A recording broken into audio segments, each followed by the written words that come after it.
সুপ্রিয় দর্শক, আসসালামু আলাইকুম। নিউজ 24 এর এখনকার সর্বশেষ সংবাদে আপনাদেরকে স্বাগতম। প্রথমেই জানিয়ে দিচ্ছি সংবাদ শিরোনাম। আওয়ামী লীগ নিষিদ্ধের দাবিতে বাদ জুমা বড় জমায়েতের ঘোষণা। আওয়ামী লীগকে কারা নিষিদ্ধ চায় আজকের সমাবেশেই বোঝা যাবে, মন্তব্য হাসনাত আব্দুল্লাহর। কোনো আশ্বাসে কাজ হবে না, মন্তব্য হাসনাতের। অন্তর্বর্তী সরকারের প্রথম দায়িত্ব ছিল আওয়ামী লীগকে নিষিদ্ধ করা, মন্তব্য নাহিদ ইসলামের। হত্যা মামলায় গ্রেফতার দেখিয়ে কারাগারে পাঠানো হলো আইভীকে। আওয়ামী লীগ নিষিদ্ধে উক্ত দলকে ভরসা করার বিনিময় পেয়েছি অশ্বডিম্ব, মন্তব্য মাহফুজের। আওয়ামী লীগকে নিষিদ্ধ করার দাবিতে এখনো যমুনার সামনে বিক্ষোভ।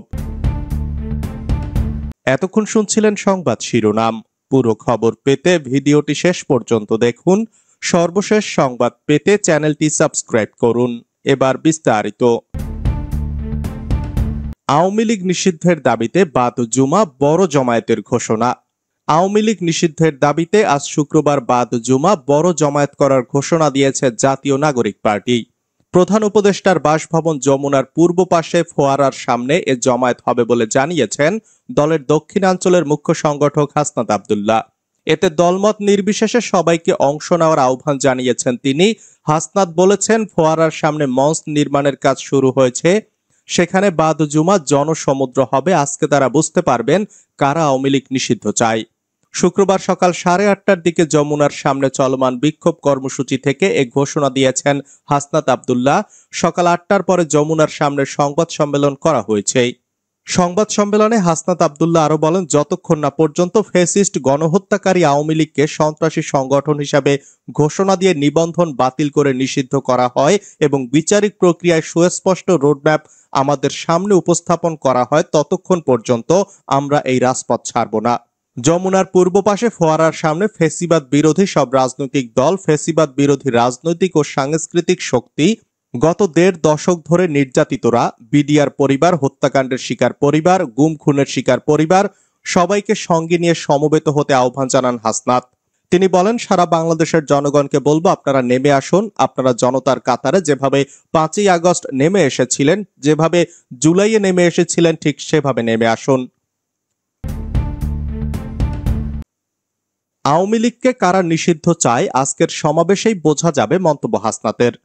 রাজনৈতিক দল হিসাবে ফ্যাসিস্ট আওয়ামী লীগকে কারা নিষিদ্ধ করতে চায় সেটি আজকের সমাবেশ থেকেই বোঝা যাবে বলে জানিয়েছেন জাতীয় নাগরিক পার্টির দক্ষিণাঞ্চলের মুখ্য সংগঠক হাসনাত আব্দুল্লাহ। শুক্রবার সকাল 8:30টার দিকে প্রধান উপদেষ্টার বাসভবন যমুনার সামনে বিক্ষোভ কর্মসূচি থেকে সমাবেশের ঘোষণা দেওয়ার সময় তিনি এ মন্তব্য করেন। অন্তর্বর্তী সরকারের প্রথম দায়িত্ব ছিল আওয়ামী লীগকে নিষিদ্ধ করা, মন্তব্য নাহিদ ইসলামের। জাতীয় নাগরিক পার্টির আহ্বায়ক নাহিদ ইসলাম বলেছেন, অন্তর্বর্তী সরকারের প্রথম দায়িত্ব ছিল আওয়ামী লীগকে নিষিদ্ধ করা, কিন্তু আমাদের আবারও এই আওয়ামী লীগকে নিষিদ্ধের দাবিতে আন্দোলন করতে হচ্ছে। আওয়ামী লীগের বিচার, নিবন্ধন বাতিল ও রাজনৈতিক কার্যক্রম নিষিদ্ধের দাবিতে প্রধান উপদেষ্টার বাসভবন যমুনার সামনে বৃহস্পতিবার রাতে শুরু হওয়া বিক্ষোভে তিনি কথা বলেন।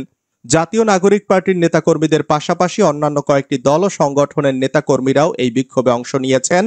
এনসিপির পাশাপাশি যোগ দিয়েছে আপ বাংলাদেশ, ইসলামী ছাত্র শিবির, জুলাই ঐক্য, গণতান্ত্রিক ছাত্র সংসদ, কওমি মাদ্রাসার শিক্ষার্থী, ইনকিলাব মঞ্চ সহ ছাত্রপক্ষের নেতাকর্মীরা। এছাড়াও বিভিন্ন সংগঠনের নেতাকর্মীরা উপস্থিত হচ্ছেন।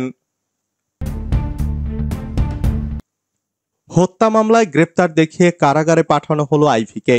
নারায়ণগঞ্জ সিটি কর্পোরেশনের সাবেক মেয়র ডাক্তার সেলিনা হায়াত আইভীকে গ্রেপ্তারের পর আদালতে তুলে কারাগারে পাঠানো হয়েছে।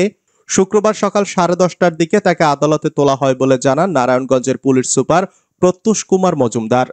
এর আগে ভোর 5:30টার দিকে শহরের দেওভোগ এলাকায় নিজ বাড়ি থেকে তাকে গ্রেফতার করা হয়। নারায়ণগঞ্জ সদর মডেল থানা পুলিশের একটি দল মিস আইভীকে গ্রেপ্তারে বৃহস্পতিবার রাত 11টার দিকে তার দেওভোগের বাড়িতে যান। তবে তখন তাকে গ্রেফতার করা যায়নি, কেননা রাতে তার বাড়ি পুলিশের উপস্থিতির খবর ছড়িয়ে পড়লে স্থানীয় বাসিন্দা ও তার কর্মী সমর্থকরা বিক্ষুব্ধ হয়ে ওঠেন। আশপাশের মসজিদে মাইকিং করা হলে শত শত মানুষ তার বাসভবনের সামনে জড়ো হয়। এ সময় আইভীর কর্মী সমর্থকরা সড়কের কয়েকটি স্থানে ব্যারিকেড দিয়ে অবরোধ করে বিক্ষোভ করতে থাকে। এমন অবস্থায় রাতে পুলিশ বাড়তি ফোর্স মোতায়েন করলেও কর্মী সমর্থকদের বাধার মুখে তারা আইভীর বাড়ির কাছে পৌঁছাতে পারেনি। আওয়ামী লীগ নিষিদ্ধে উক্ত দলকে ভরসা করার বিনিময়ে পেয়েছি অশ্বডিম্ব, মন্তব্য মাহফুজের। শেখ হাসিনা ও আওয়ামী লীগের শাসন আমলে টানা 2 মেয়াদে রাষ্ট্রপতি হিসেবে দায়িত্ব পালন করা আব্দুল হামিদের দেশত্যাগের সংবাদ প্রচারিত হওয়ার পর থেকেই উত্তাল দেশের রাজনীতি। ফ্যাসিস্ট আওয়ামী লীগের নেতাদের জামিন, অবাধে দেশ থেকে পালিয়ে যাওয়া ও আবার সক্রিয় রাজনীতিতে ফেরার চেষ্টা করার পেছনে অনেকেই উপদেষ্টাদের ভূমিকা নিয়ে প্রশ্ন তুলেছেন। এই অবস্থায় এতদিনেও আওয়ামী লীগের বিচার নিশ্চিত করতে না পারা ও দলটিকে নিষিদ্ধ করতে না পারার পেছনে ছাত্র উপদেষ্টাদের ভূমিকা নিয়েও প্রশ্ন উঠেছে। এবার ফেসবুক পোস্টে যার জবাব দিয়েছেন ছাত্র প্রতিনিধিদের মধ্যে সরকারের তথ্য উপদেষ্টা মাহফুজ আলম। বৃহস্পতিবার রাতে দেওয়া ফেসবুক পোস্টে মাহফুজ একটি দলকে বেশি ভরসা করার কথা জানান।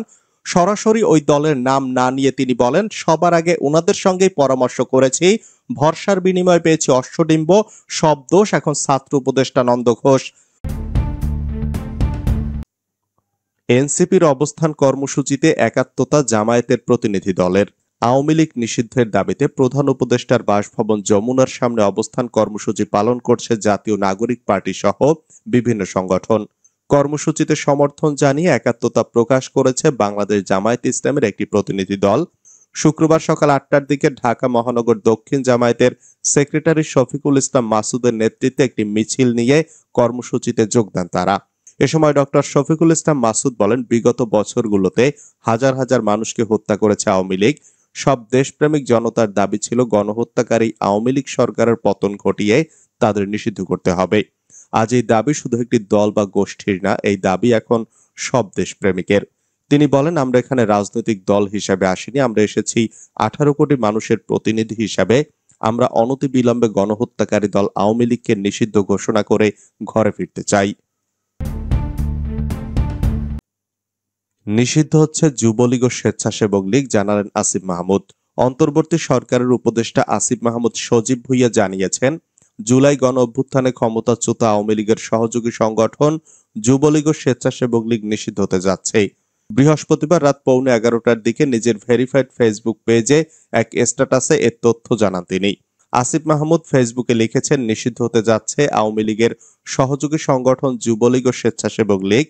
সপ্তাহখানেক আগে থেকে প্রসেস করে সব ফরমালিটি শেষ করে এখন চূড়ান্ত পর্যায়ে আছে। গণহত্যাকারী আওয়ামী লীগ ও তার সহযোগী সংগঠনগুলোর নিষিদ্ধ এবং রাজনৈতিকভাবে নিশ্চিহ্নকরণ নিশ্চিত করায় জুলাই গণ অভ্যুত্থানের অঙ্গীকার। এর আগে বৈষম্য বিরোধী ছাত্র আন্দোলন সহ বিভিন্ন সংগঠনের দাবির মুখে গত বছরের 23 অক্টোবর আওয়ামী লীগের ভ্রাতৃপ্রতিম সংগঠন বাংলাদেশ ছাত্রলীগকে নিষিদ্ধ ও সন্ত্রাসী সংগঠন ঘোষণা দিয়ে প্রজ্ঞাপন জারি করে স্বরাষ্ট্র মন্ত্রণালয়।